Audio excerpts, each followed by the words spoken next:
Habib Jafar karena sekarang saatnya kita masuk ke klinik Ramadan. Ya, Assalamualaikum, Bib. Waalaikumsalam. Assalamualaikum. Itu judul lagunya Pintu Sorga ya? Iya, kita sekarang mau ngebahas lebih ke bagaimana menyempurnakan ibadah kita, terutama di bulan Ramadan. Oke. Ada yang bilang dulu mulutmu harimaumu, sekarang jempolmu harimaumu. Iya. Nah, gimana? Silakan kalau mau tanya. Saya cuma pembukaan doang. Nggak usah pakai Dia gini-gini. dijawab dulu sama Habib. Bib, ya itu benar, kita kan kadang-kadang suka lupa apa yang kita ucapkan akhirnya menyakiti hati orang. Itu caranya biar kita ingat, biar kita nggak, ya gimana Tat? Kasih tau lah Tat, please. Padahal nggak ada maksud ya. Iya, nggak bermaksud gitu. Gak ada, sengaja ya, lah, nggak sengaja ngomongin orang atau nggak ngomong kasar gitu. iya. Pertama gini deh, bahwa lisan itu sesuatu yang sangat penting untuk dijaga. Ada seorang ulama yang merangkum semua ajaran dari semua nabi yang pernah diutus oleh Allah ke muka bumi ini. Rangkumannya itu dua. Menjaga apa yang ada di antara dua bibir, yaitu lisan, dan yang kedua apa yang ada di antara dua paha, yaitu kemaluan. Jadi inti hidup itu aja, menjaga kemaluan dan menjaga lisan doang tuh. Dan kalau itu kepleset, dia akan bisa masuk ke hati seseorang. Dan kalau dia sudah masuk ke hati orang, itu akan bahaya banget kalau orang itu gak maafin kita. Makanya Nabi bilang kata-kata yang buruk, yang kasar, laknat itu akan naik ke langit. Kemudian langit akan menutup diri, dia turun ke bumi lagi, bumi akan menutup diri dan akhirnya kembali kepada dirinya seseorang. Jadi pasti akan balik lagi tuh. Serem tahu ih. Nah, kok Nah, lihat itu ke gua sih? berlaku juga kalau bukan mulut kan, kalau zaman sekarang kan nggak usah pakai mulut kan, tapi Iya, pakai tulisan. Jemari. tek jemari gitu. Iya. Sama aja kan itu kan Sama ya. aja sih, sama aja itu. Netizen tuh ih serem. Kata-kata Iya. pokoknya. Bayangin, Lu baru ngomong begitu juga, sama aja. Sama aja ya. Namanya juga TIS Dahlia kan kesayangan netizen. bayangin tuh, gini, Nabi itu sampai bilang gini, kalau anjing itu liurnya najis itu karena memang kodratnya begitu, itu memang rahmat dari Allah, ciptaannya memang begitu. Tapi najasatul lisan al-bada'at, najisnya mulut manusia itu ketika berkata-kata kotor. Tuh. Jadi Lu bisa tuh kata tuh gua mulu tadi. Gua nggak pernah ngomong kotor, gua selalu ngomong baik. Tanya anak-anak. Makanya Teis tuh nggak pernah ngomong kotor, dia paling ucu aca ocrot ya. Iya. Gua aja baru kenal Desta udah tahu, lisannya selalu baik. Iya kan, iya kan Habib. Iya, Masya Allah dia tuh. Jadi kalau misalnya liur anjing itu najis dan berarti is it the same kayak omongan orang juga yang Menyakitkan. menyakitkan? Berarti sama aja tuh. Enggak, justru balhum adol kata Quran. Lisan yang menyakiti hati orang itu lebih buruk dari lisannya binatang. Karena kalau lisan binatang itu memang diciptakan begitu najis. Gitu. Ya memang dari sananya udah seperti itu ya. Iya. Tapi kalau kita emang sengaja gitu berbuat gitu, kalau Tidak berarti diciptakan untuk lebih- itu, tapi tergantung pribadi manusianya, Natasha. Ngalah-ngalahin Habib ya. Dan itu lisan itu kan wakil dari hati, dari pikiran. Ya. Seorang yang berkata kotor berarti hati dan pikirannya kotor. Nanya Bib, Banyak jadi saksi. saya sering melihat sebuah tayangan televisi debat antara politikus, pejabat-pejabat negara atau dari partai tertentu, mungkin dengan pemuka agama yang kalau di televisi debatnya tuh kasar, memotong pembicaraan. Anda diam dulu, saya mau bicara gitu. Iya. Yang begitu gitu. Itu bagaimana, Bib? Boleh nggak sih hukumnya motong pembicaraan orang? Yaitu Nabi itu salah satu kemuliaannya adalah karena ketika beliau duduk dengan seseorang nggak pernah motong pembicaraan. Matanya selalu melihat orang yang sedang berbicara. Beliau itu saking akhlaknya kepada orang yang sedang berbicara, nggak pernah tuh motong pembicaraan orang lain. Sehingga Nabi itu dipuji oleh Allah di dalam Al-Quran karena selalu memperhatikan seseorang yang duduk bersama Nabi. Makanya orang kalau ketemu Nabi pas pulang, tujuh orang sama-sama cerita ke biniknya, Nabi kok perhatian banget ya hari ini sama gue. Karena semua diperhatikan oleh Nabi. Pada Makanya baper Quran jadi ya. Kalau sekarang memujinya. kalau sekarang pada baper kali diperhatiin gitu ya. Iya. Mazaghal basaru wa matagha, kata Al-Quran. Sungguh perhatiannya Nabi Muhammad ini aku. Jadi nggak ada tuh motong. Lagian gini, kalau itu udah pasti ya, itu nggak boleh dalam agama. Di luar ngomongin agama itu nggak masuk akal juga. Ketika lu ngotot ngomong tuh, dia ngomong, kita juga ngomong. Iya. Akhirnya kan nggak ada yang sama-sama Iya, nerima, nggak ada gunanya. Iya. Makanya ya, lebih baik ya udah bahkan gini, tunda untuk memberi nasihat kepada orang lain ketika orang lain itu masih belum siap untuk menerima nasihat. betul. Misalnya, ada orang nih, dia melakukan keburukan, terus dia lagi lapar, itu jangan dinasihatin dulu. Kasih makan dulu. Kasih makan dulu. Atau dia lagi emosi, jangan dinasihatin dulu. Tunda sampai dia tenang, baru kita. Pas udah tenang, baru tuh orang mulai cari Iya, iya. pelajarannya. Kalau teman ngobrol didengerin, makanya kalian suka memotong bicara orang saja. Temen ngobong lagi ya? Oh, lagi matiin dia. Orang ngobrol, jadi kalau Lagi matiin. orang ngobrol, Tapi emang akhirnya makanya kata Nabi, man amana billah wal yaumil akhir falyakul khairan awil yasmut. Siapa yang beriman kepada Allah dan hari akhir, dia akan selalu memastikan kata-katanya baik, benar dan bermanfaat, atau kalau enggak diem aja. Betul. Makanya diem itu sebenarnya Diem itu emas. Iya, emas. Banyak pahala pada diem, tapi kita malah ngotot nafsu untuk ngomong. Tapi kadang-kadang kalau diem mendem gitu jadi penyakit hati juga nggak tuh? Hati. Ya, nah dikeluarin. itu yang harus kita kelola kan. Ketika kita diem, bukan berarti kita sebenarnya sakit hati. Kita nyoba ngendalikan hati kita agar ketika kita diem ya kita tetap santai. Berarti kalau yang kita dapat apa tadi kata Vincent bilang tayangan yang kayak gitu yang puntak-puntak dan lain-lain ya Ganti sebagai TV kita aja. yang nonton berarti lebih baik hindari kan. Benar, karena kan circle itu menentukan ya. Kalau kita ada di circle orang-orang yang gitu, tontonan kita gitu-gitu, akhirnya kita kebawa gitu Iya. juga gitu.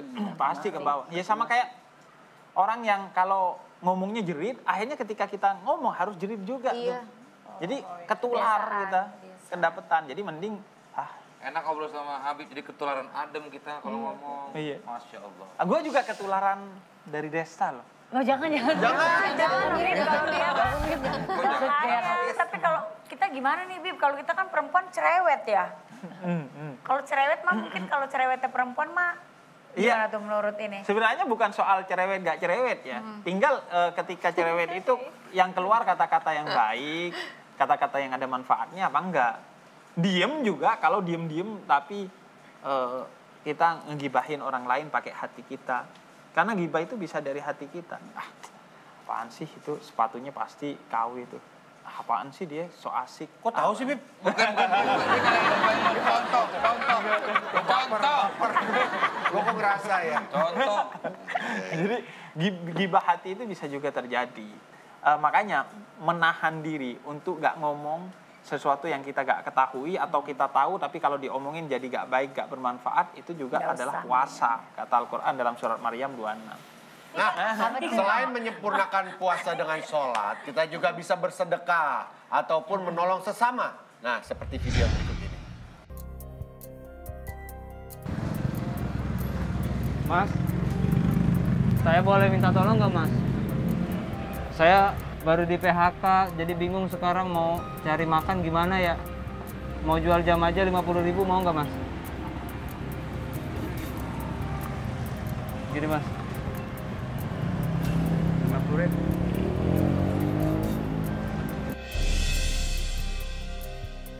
Ya udah deh, makasih ya Mas ya. Pak, saya boleh minta tolong nggak Pak? Saya kan baru di PHK Pak, jadi saya mau ngejual jam saya. Jam saya ini harganya 50.000 aja Pak. Loh, saya emang gak duit baru jualan ini. Kenapa? Baru jualan. Soalnya saya bingung Pak, mau cari duit kemana ya? Soalnya buat buka puasa sama buat jalan pulang. Bayarin jam saya aja Pak 50.000. Saya baru jualan. Baru jualan. Iya. Ya udah, kasih apa ya?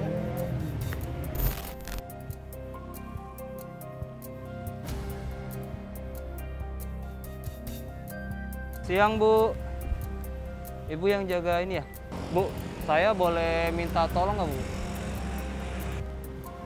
Minta tolong. Ini Bu, saya kan baru putus kerja. Mungkin kalau Ibu berkenan, saya mau jual jam saya ini 50.000.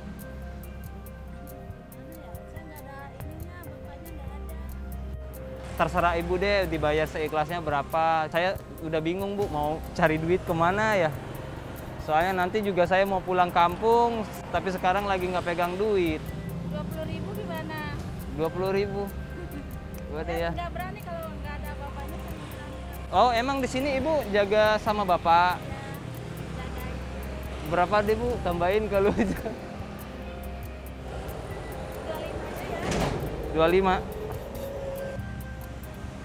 Mbak, uang saya soalnya. Hah? Uang pribadi ini masalahnya. Uang pribadi? Kalau itu kan Tak- uang setoran.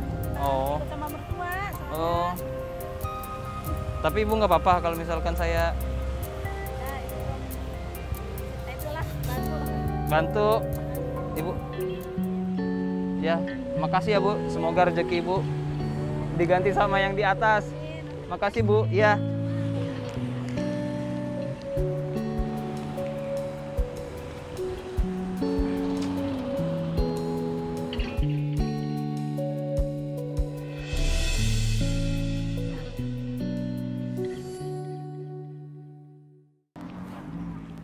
Bu. Sini bentar, Bu. Kesini bentar aja nggak apa-apa. Saya kayaknya berubah pikiran, Bu. Enggak, saya jadi kayaknya saya mau nggak jadi deh bayarin jamnya. Soalnya ya itu, Bu, soalnya banyak ceritanya jam saya. Nggak apa-apa, Bu, nggak apa-apa. Itu duit dari Ibu tadi. Nah, dan yang ini adalah duit dari Tonight Show Ramadan Net TV. Enggak, ibu sini. Kenapa ibu udah takut dikasih duit ketakut? Udah di ininya udah di. Enggak apa-apa.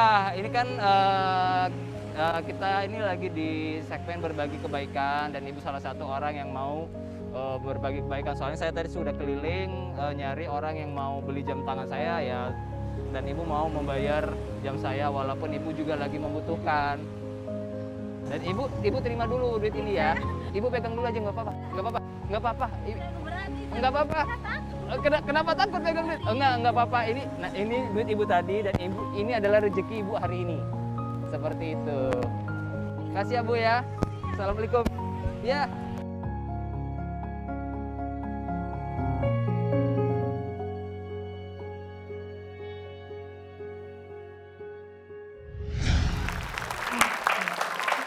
Sedih loh. Merinding kan. Iya. Dia. Gimana, Bib? Yang tadi ya. Melihat tayangan tadi, Bib. Nah, ada banyak pelajaran sih.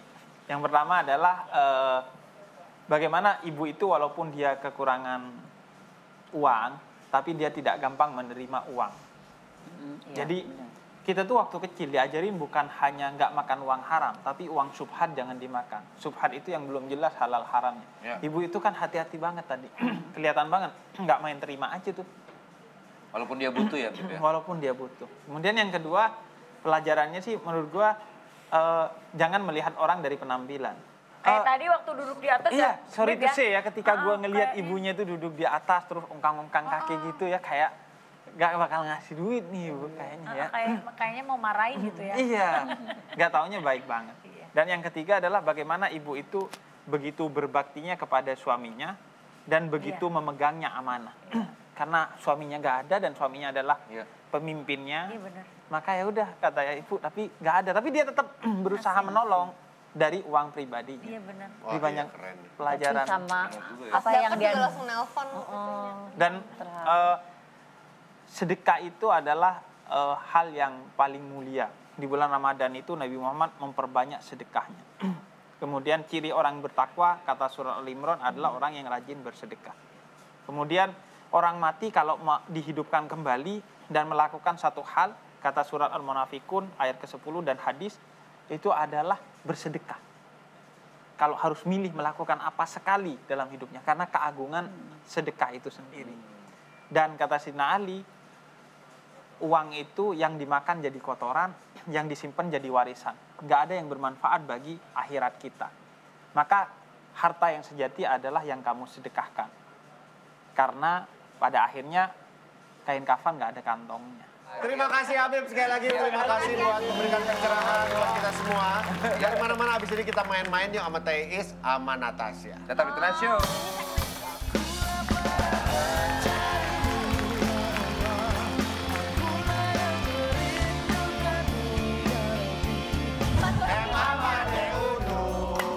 Epicentrum. Happy. Lu jangan tanya yang panjang.